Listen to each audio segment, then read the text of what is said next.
Okay, I'm just gonna be completely honest. I'm going back to school in a few days, and frankly, that has me in quite a bad mood. So today, I wanted to talk about my 5 worst experiences I've had at theme parks, or more specifically, on roller coasters. Anyways, before we begin, this video is inspired by Coaster Shark, who did it a few weeks back, so go subscribe to him, link in the description. And if you like this video, consider subscribing to my channel, as it's free and gives me motivation to keep making content. Anyways, let's begin with...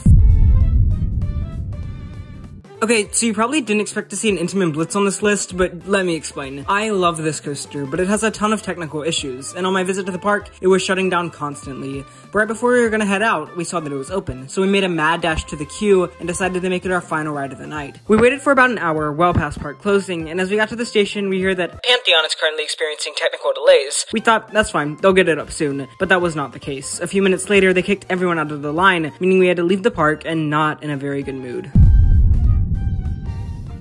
2 words, aerodynamics. Look, I get that they were revolutionary or something in the theme park industry, but that doesn't mean all their rides are good. Sure, they have some good coasters, but Corkscrew at Cedar Point is not one of them. The first drop hurts your shins, the loop is incredibly shaky, the airtime hill is pointless and painful, and the final corkscrew is, while a nice spectacle, shake your head around, giving some of the worst headbanging out there. So yeah, not a fun experience.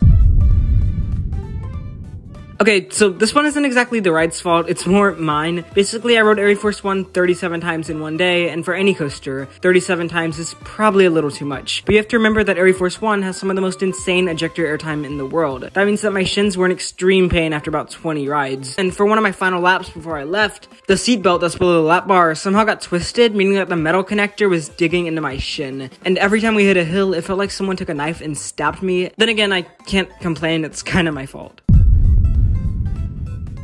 I love stealth at Thorpe Park, probably more than I should, but a quick word of advice, don't ride it in the rain. It's one of the fastest coasters in Europe, and when you're flying at 80 miles an hour, the raindrops feel like bullets hitting your skin. Whoa. I've talked about stabbing and getting hit by bullets in this video. Hey YouTube, please don't ban me.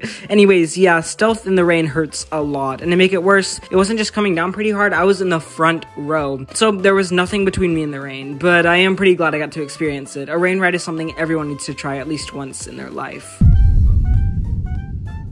Yeah, so I didn't even ride Hyperia, but traveling across the ocean for a roller coaster and then finding it closed is a pretty bad experience.